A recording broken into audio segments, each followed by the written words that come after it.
was reading the Sugarlands one, so. Oh, good. Yeah. So. Okay, fantastic. All right. Brad's ready whenever you are. Okay. To get us started. And just make sure you say good morning to the people who are attending virtually. Yes.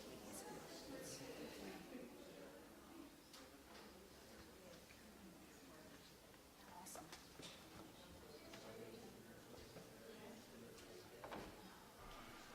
Good morning.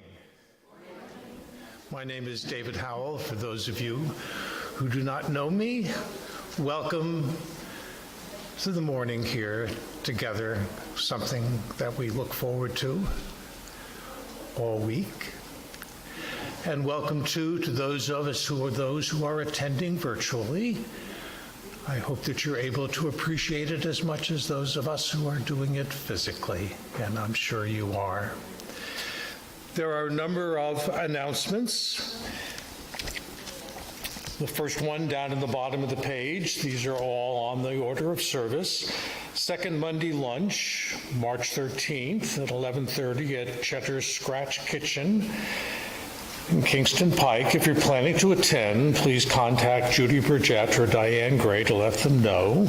Their contact information is in the directory. Our next Earth Church East Tennessee gathering will be March 19th at 3 p.m. Join Reverend Carol Bodeau for the Earth-centered meeting. We will sit in a sacred circle, share experiences of inspiration in nature, create ritual together, and set intentions for the coming month, food and fellowship after the gathering. March Book Club, we're reading The Half-Known Life in Search of Paradise by Pico Iyer.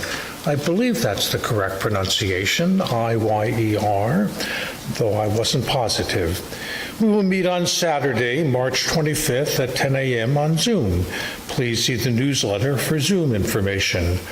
The next item is on Sugarlands, and Ellen has volunteered to announce that.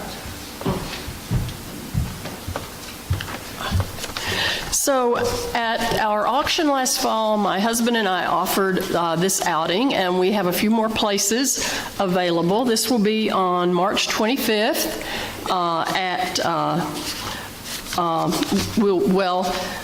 we're going to meet here at 11:30 and have a picnic lunch. Hopefully the weather will allow us to do that out on our playground, and if it's not good weather, we'll just meet in here. But since we plan on going and walking in the woods, we're really hoping for good weather.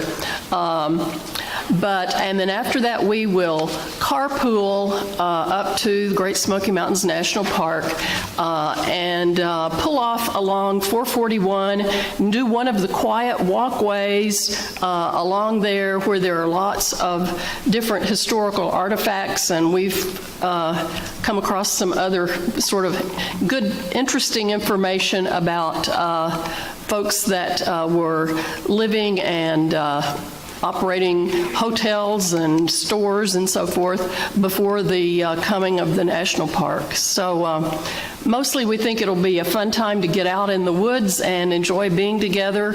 And the wildflowers are coming out early this year, so there might be some nice wildflowers.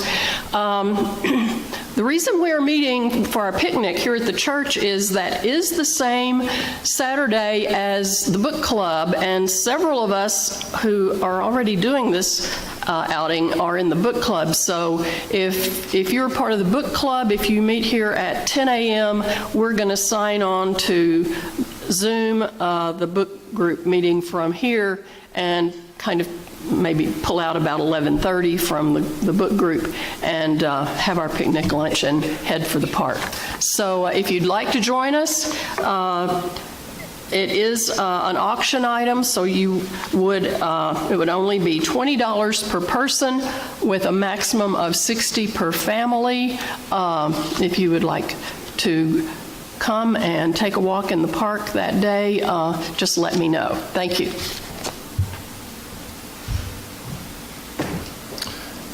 I hope that all of you are more ready for tax returns than I am, but if you need some help on the matter, VITA, Volunteer Income Tax Assistance, Runs on Mondays, Wednesdays, Fridays, and Saturdays from 10 to 3 through April 18th. April 18th sounds late to me, but that's okay, if that's what's necessary. The Knoxville New Age Fair, April 22nd, the community fair that will feature psychics, card readers, crystal vendors, Reiki, spiritual healing, and more. Entry fee is $3 or a can of food for WUUC's food bank. And Death Cafe. I hear everyone say this every week. Few topics are as difficult to think about or discuss as the subject of death. That's never really seemed to me true. But if it's true for you, we invite you to join us as we eat cake and share thoughts, fears, assumptions, and questions about this event we all experience, both when we say goodbye to those we have walked alongside and we experience our own eventual death. And Elizabeth Corbett has said that she has an announcement that she needs to make.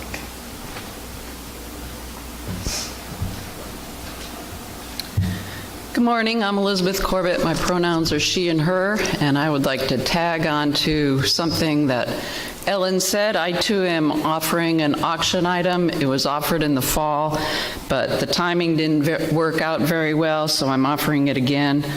And for $15, you get to read this stellar book. It is about a character, a boy named Jack. He's in elementary school, and he has an audacious teacher who introduces him to poetry. And as he's beginning to read some poets, he tries his hand at mimicking the authors that he reads. And that is what we're going to do. And maybe that's what scared people away from signing up. Because let me tell you, it's not going to be hard, and don't be threatened. For example, one of the poems he reads is William Carlos's Williams, So Much Depends. And when I taught this book to my students, this is what one of them wrote. So much depends upon the luck of the draw, the place of your birth, your chance to live. So that's all you have to do too. It's not very hard. The first session is 3/29 and the second is 4/5, March 29th and April 5th. And I have 3 books to loan to the first 3 people who sign up. And it's offered live and virtually, and I got a sign-up sheet on the back table. I believe those are all the announcements. Or is there anything else that anyone needs to do? Then time to settle, take a deep breath, relax, and Sandra will play the prelude.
Thanks, Sandra.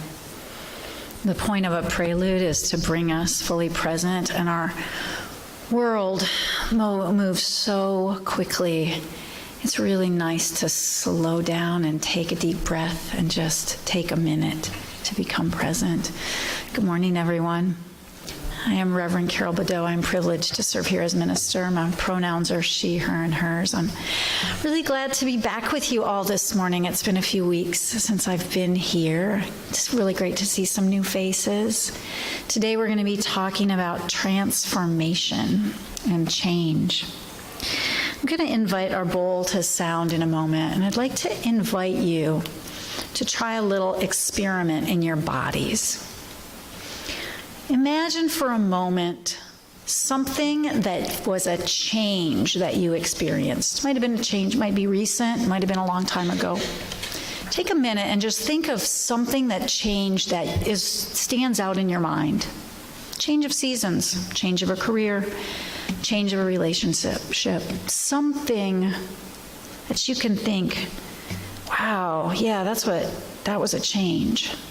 And as I invite the bowl to sound, notice where in your body you feel that memory of change. Sometimes we will feel these things as tightness in our throat, a tingly feeling in our gut, tension in our muscles, a sense of release or relaxation. Just notice when you remember that moment of change, where you feel it in your body.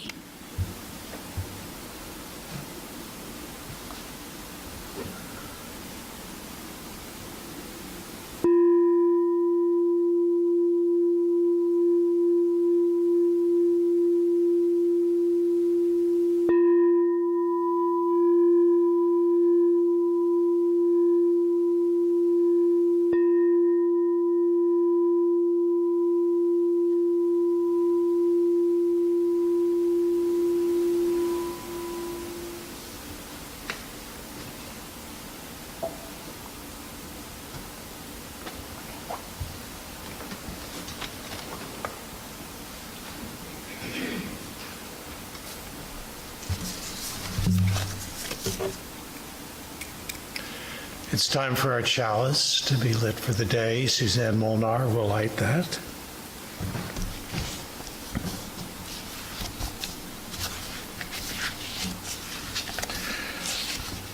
I was looking for something to read, and I'm looking forward very much to hear what Reverend Bodeau has to say about change and transformation.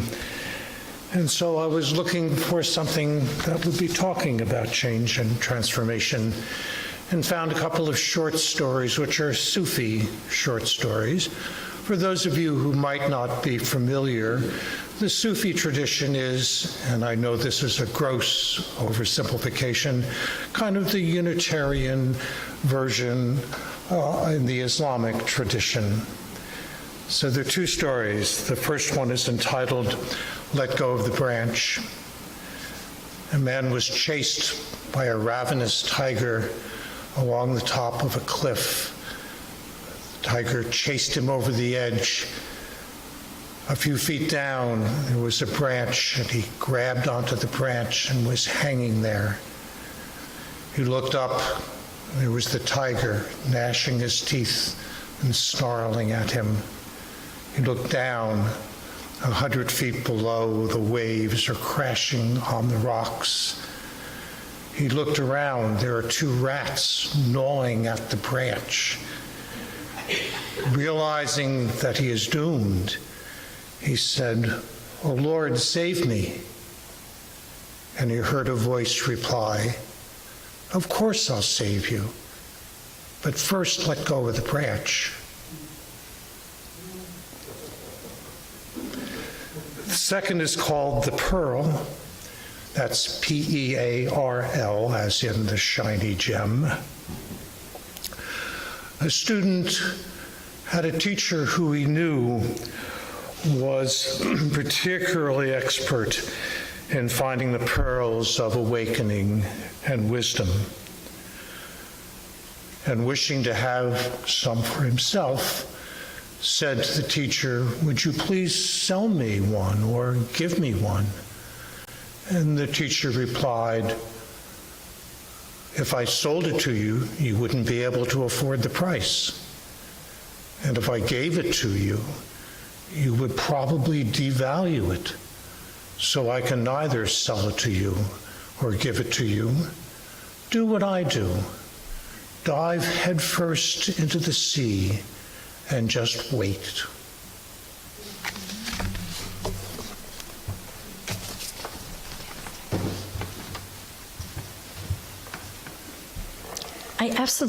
One of my favorite things doing worship is leading worship here with other people. I was thinking, David and I often are wonderful counterpoints to each other. When I describe Sufism, I say it's the mystical version of Islam. And you said it's the UU version of Islam, which is kind of a funny contrast, isn't it? It's wonderful. It's wonderful. So we're going to be talking about different perspectives on change today. And we're going to start by singing a song that has had so many different interpretations of it. We're going to sing together number 16 in those gray hymnals, "'Tis a Gift to Be Simple." And that song has had so many different translations, interpretations. Some of you will recognize it from, I believe it's Aaron Copland's Appalachian medleys. And it's a Shaker song. So the Shakers meant one thing when they sang it. We might mean something different when we sing it. I'm going to invite you to rise in body and spirit and join in singing number 16. And Sandra, could we do it through twice, please? Thank you. And the choir is welcome to come in front and sing to lead us.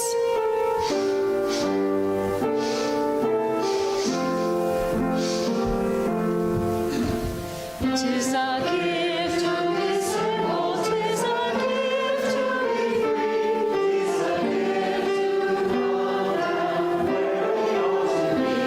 And when we find ourselves in a place just right, to be in the valley of love and delight. When true simplicity is gained, to bow and to bend, we shall be ashamed. To turn will be our delight. Step by turning we come round right. 'Tis a gift to be simple, 'tis a gift to be free, 'tis a gift to come down where we ought to be. And when we find ourselves in a place just right, to be in the valley of love and delight. When true simplicity is gained, to bow and to bend, we shan't be ashamed. To turn will be our delight, till by turning we come around right. Thank you, choir. Some of the words in that song are about turning and landing, which change can often feel like that. Kind of sometimes there's a little bit of a sensation of spinning. This morning we're going to be talking about change, what it is, why we seek it sometimes, how we get it in ways that we like and ways that we don't like. Theologian James Luther Adams connects the very nature of liberal thinking and theology to an understanding of change. Here's what he says about it. Liberalism holds that the resources, both divine and human, that are available for the achievement of meaningful change justify an attitude of ultimate optimism. So I'm going to unpack that for a minute. What he's saying is this: to be liberal, which I pretty much think we can pretty much agree that Unitarian Universalism slides into that category of liberalism. To be liberal means assuming a few things. First, that meaningful change is a good. It's kind of the very definition of the difference of conserving is changing, right? So there's an important distinction there. Please note, I am not saying that conserving is bad or that conservatism is bad, but they are distinctly different kinds of energies, change and conserving. Liberalism, he says, assumes that meaningful change is a good. Second, he's assuming that there are resources and means for achieving such change, which we would also say is a pretty Unitarian Universalist thing. We believe that somehow we have the ability and the agency to create change. And third, that if we accept these two premises, we should have a basic sense of optimism. So today, in a few minutes, we're going to be talking about the ways that focusing on change can be a function of optimism, rather than a tendency that we might have to focus on change from a place of fear or pessimism. So often, we think we need to institute change out of a sense that something's wrong and we're upset. So we're going to talk about how optimism and hope play in our movements towards change and transformation. One of the ways that this congregation lives its liberal value of believing that beneficial change is a good is by gathering our resources, those resources that we have, to share them in ways that we believe contribute to the greater good. So in a moment, we're going to be taking an offering. And then part of our offering every week, if you put a donation in the offering plate that isn't designated for anything, a cash offering, part of it, a percentage of it, will go to whoever we happen to, at this moment, be contributing to for the quarter as our Share the Plate partner. Right now, that organization is an organization called The Bottom, which supports the Black community in Knoxville. We had speakers from them recently. They have a community center and a Black affirming bookshop, and works to build community, celebrate culture, and engage the creativity of Black people in Knoxville. So anything that you're able to contribute this morning will both help Westside stay open and do the work we do in the community, and also make a difference for that organization in Knoxville. The offering will be gratefully received as Sandra plays some more music for us.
Thank you, Sandra.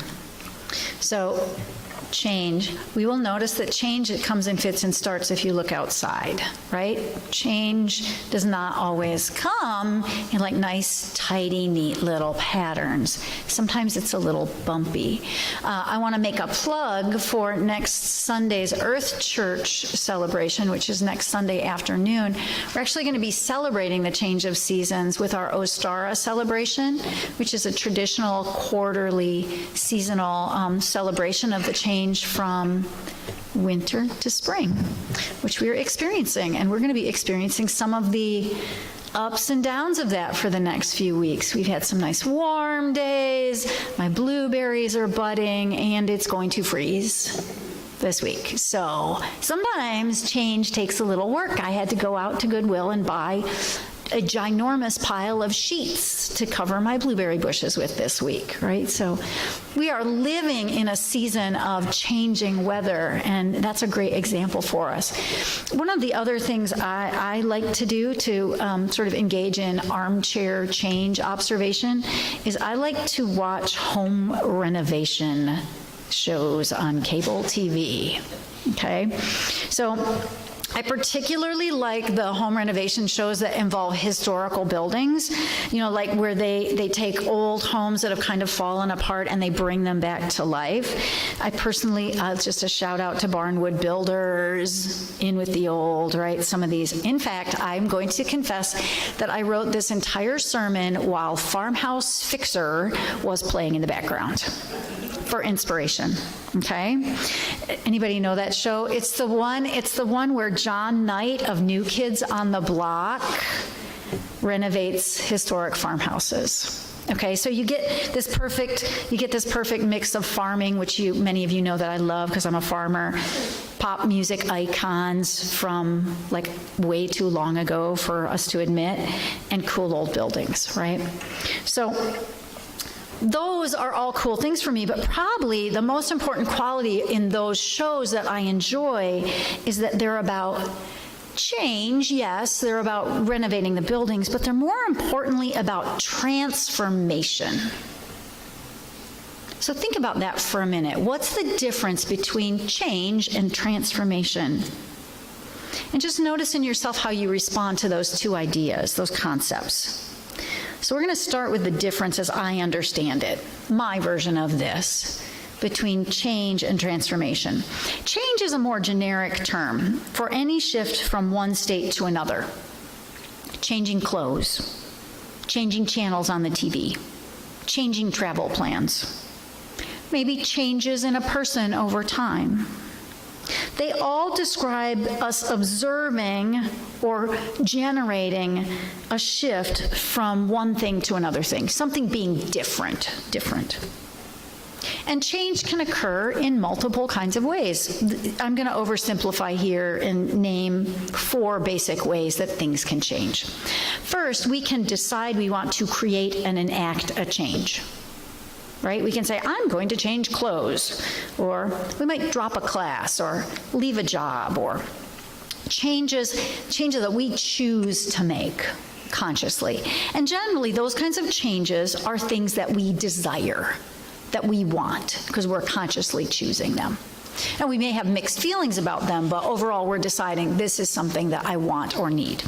Okay, number 2, change can be thrust upon us. For example, a diagnosis of a difficult medical condition, loss of a job, being fired from a job, a natural disaster, a pandemic, right? A political situation we don't like.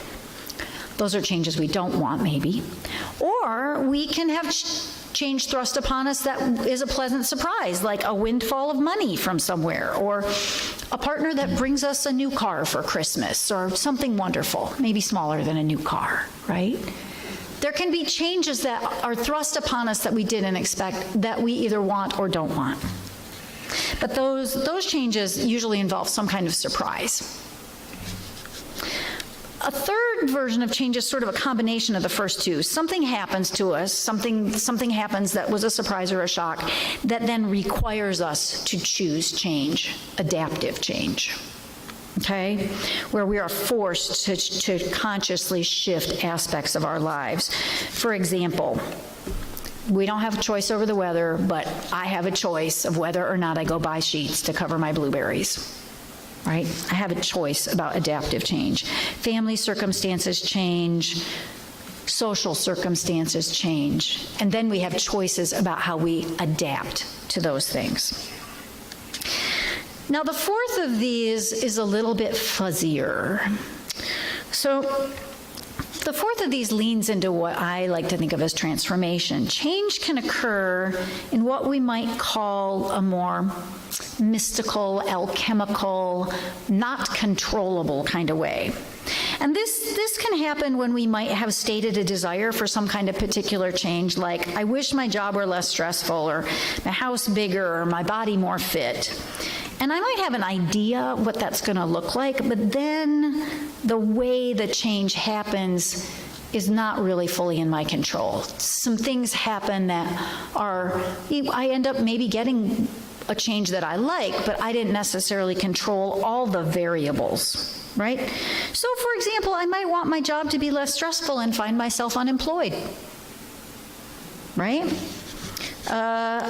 I'll give an example from my own life. I had an old shoulder injury from a bicycling accident, and I struggled for 15 years to try to find a way to heal that. And I tried everything in the world to change the way my shoulder was. And what actually worked was when I broke my foot and ended up with a new physical therapist who happened to know a new technique that nobody else had known that happened to work. Right? So there was a surprise there, and things kind of worked out in a way that was unexpected. There was some mystery and not a whole lot of control on my part how that played out. So what I think of as this sort of alchemical change or transformation involves some kind of unexpected support, unexpected turns of events. Call them random, call them not random, depending on your personal theology. Now, transformation can occur really in any of those forms of change. It's a possible side outcome of any change we choose. So what do I mean when I say the word transformation? Change implies a change of state or condition, right? But transformation, think about when you might use that word. We only use that word if we're describing some kind of deeper or more profound change. It means that change is occurring somehow in a more essential or basic, in our nature kind of way, right? So on Farmhouse Fixer, for example, using my favorite renovation shows, on Farmhouse Fixer, a new coat of paint or a new fence is a change, right? But that would not sell shows. That would not get viewers. They are getting viewers based on the idea of demonstrating some kind of essential transformation or transformative experience, which is why the homeowner at the end of the show goes, and cries. Because if they went, that's nice, you would not watch the show, right? The reaction demonstrates some kind of transformative change has occurred. It is qualitative, not quantitative. Something essential has been transformed to a new state, okay?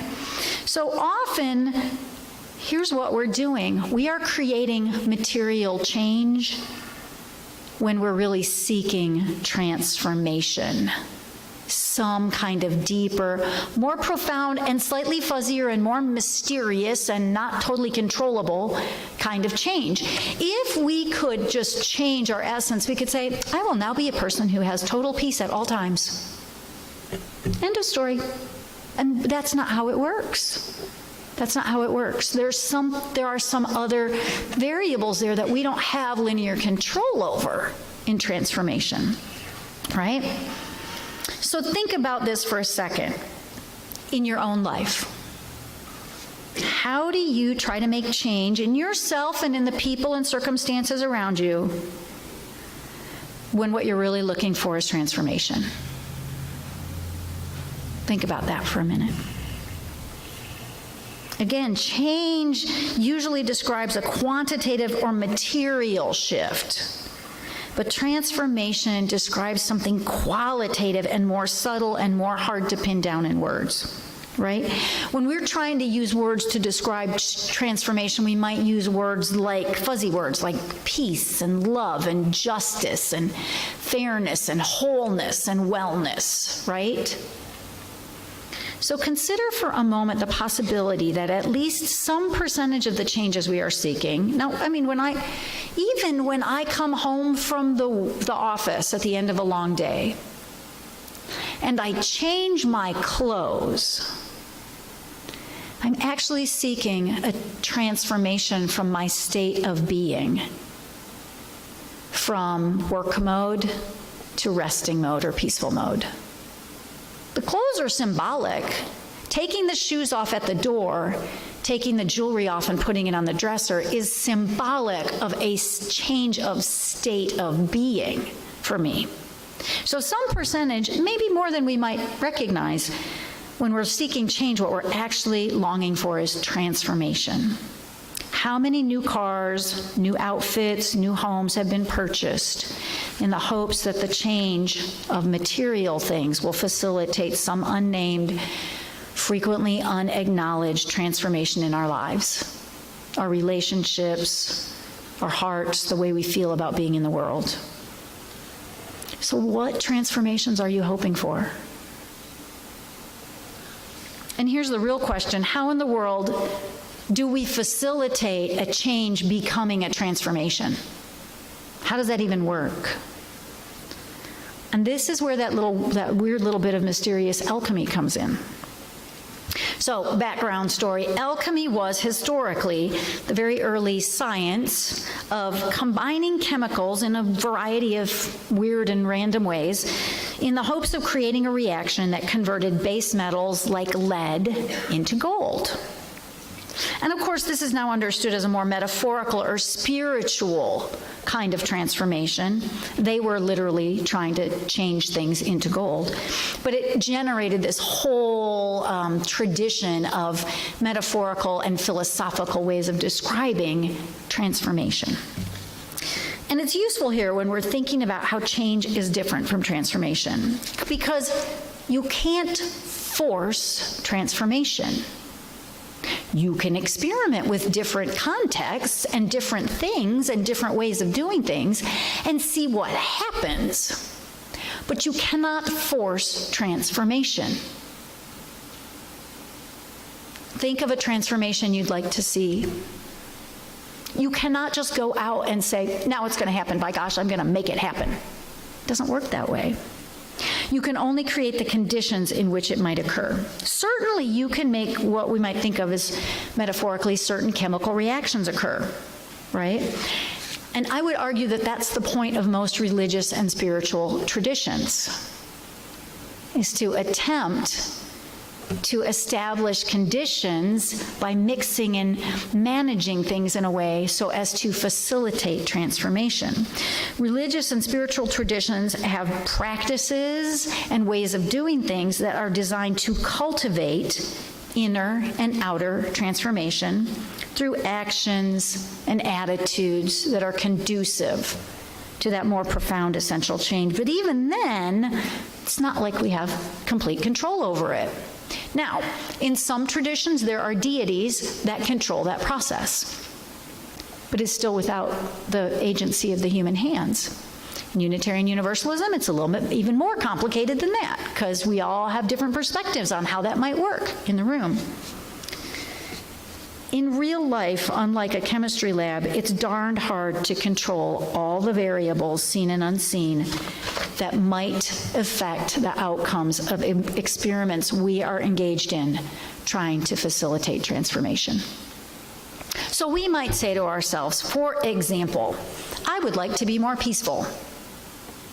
So So I am going to listen to more meditation music, and I'm going to wear comfier clothes, and I'm going to not go to that, place I used to go to that stressed me out. And that is great, but we don't necessarily have control over the fact that then the next week our dog gets sick, or a beloved family member dies unexpectedly, or our kids decide that they need to ride a motorcycle around Venezuela, or whatever it is, right? So we can control some of the variables, but in real life, we cannot control all the variables like people in science labs do with chemical reactions. So we can set up the conditions for essential change or transformation. We can do those things. We can meditate. We can reflect deeply. We can, set up conditions, but we can't control everything because things outside of us have influence. So lots of things are happening right now in our personal, probably, in our public lives, our social communities, that we might be inspired to see change. We might feel like that has got to change, or I would like to see transformation happen there. And we probably have some qualitative, essential hopes for that change, what we'd like it to feel like on the other side for transformation. But if we can't force it to transform to the way we want it to be, what can we do? So, oversimplifying again, here's 3 steps we might need to take. First, we need to acknowledge that what we're seeking is not actually change, it's transformation. Because if it's important to us, it's pretty certain that it's a transformation we're seeking, right? Think about your personal life, think about your communities, your families. Almost always there's some desire for some level of transformation, an essential and deep change behind our wish that circumstances change. Recognizing that is really important because it helps us be not so attached to the way the change happens. Okay, second, we can create the conditions for transformation. We can understand, well, there are lots of variables, and I'm not going to be able to do everything about all of them. There are external circumstances, yes, but here's the real kicker when it comes to transformation. Our inner environment matters as much as our outer environment. Our attitudes, our perspectives, the way we look at things, just shifting that can produce a transformation that no amount of moving things around outside of us can affect. Sometimes a transformation shows up simply as a completely new perspective on an old problem. David's first story is a wonderful example of that, right? Here I am, I'm in a terrible situation, and my perspective is somebody fix it, and the answer is, try a different perspective. Which brings me to the third thing, which is the letting go part, the hardest part. You always pick stories that are perfect, David. The hardest step to facilitate transformation, and I would say that it's probably a little bit harder for UUs often than people in other faith traditions, is letting go.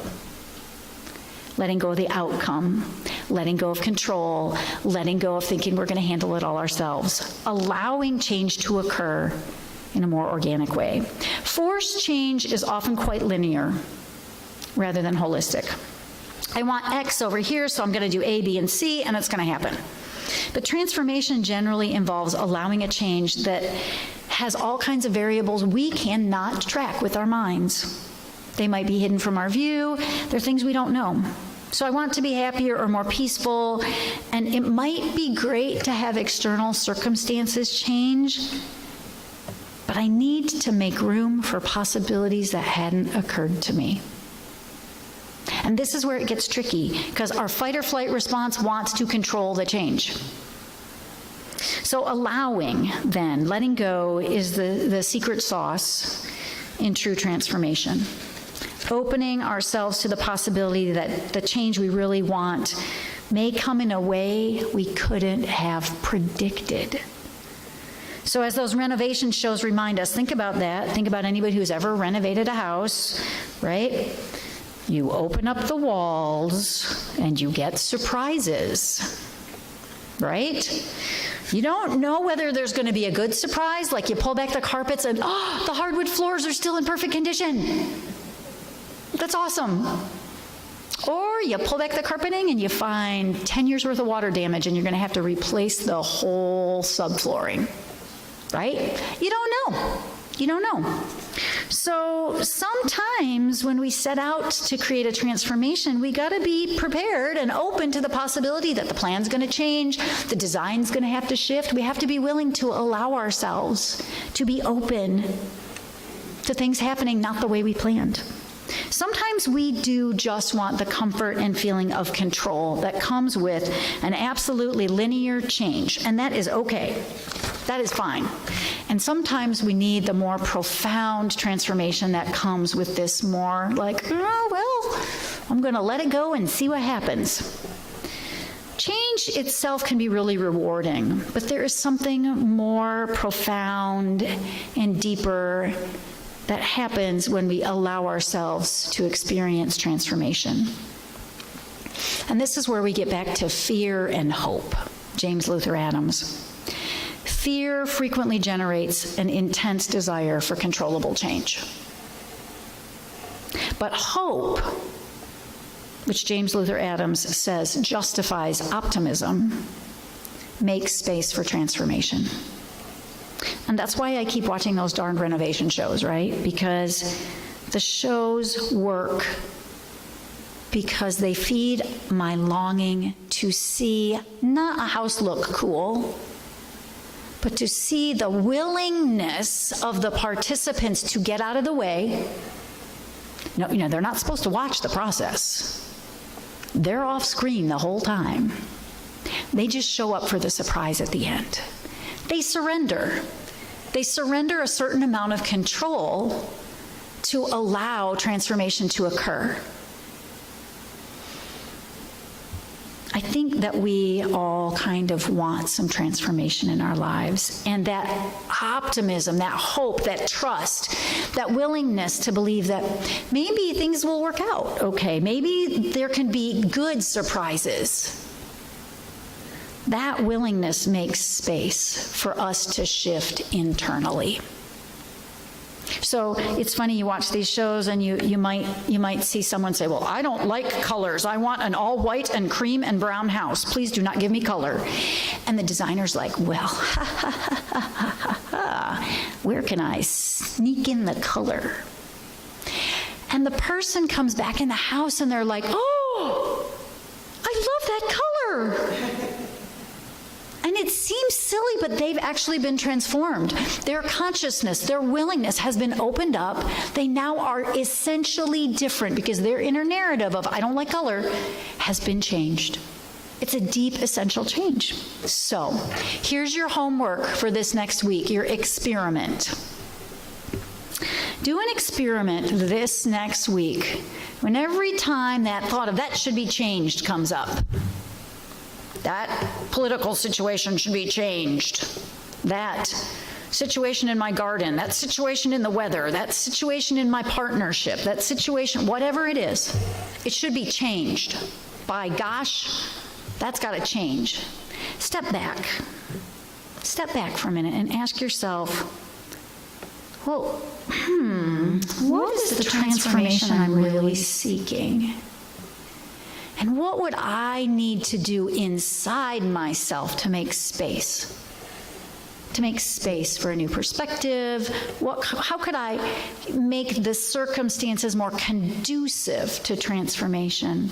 I will be super curious to hear if any of you choose to share with me any outcomes of that experiment.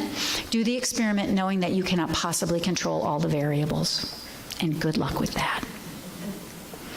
All right, we are all going to sing together. One of the most important states of mind and heart that can facilitate optimism and that kind of transformation is gratitude. It's something we hear, it's become almost trite. But the truth of the matter is, gratitude is a state of mind and being that facilitates the possibility of change. So our closing song, it's about gratitude. It comes from an older faith tradition. Use whatever perspective works for you as you sing the words. I invite you to stand if you like, or sit if you'd like, as we sing our closing song, number 76, For Flowers That Bloom About Our Feet.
So now, here's where we have many perspectives. For some of us, the giver of all is a deity. For some of us, the giver of all is the earth itself. For some of us, the giver of all is just the life force that moves across the planet.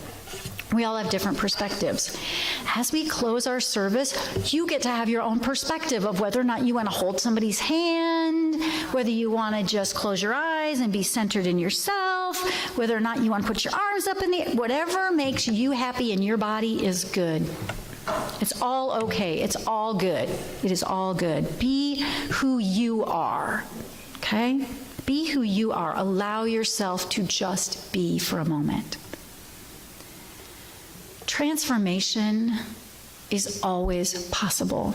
We don't talk about it much, but that's why we have a chalice flame, because the flame is an agent of transformation. It essentially changes things in their state of being. So as I extinguish our flame, we carry with us that light of hope, and the seeking and curiosity for new wisdom. We carry that warmth of community, the fire and passion of our commitment to a better world. And we also carry the potential for transformation within us at all times. So go out into your week ready to be transformed. May it be so. Go in peace.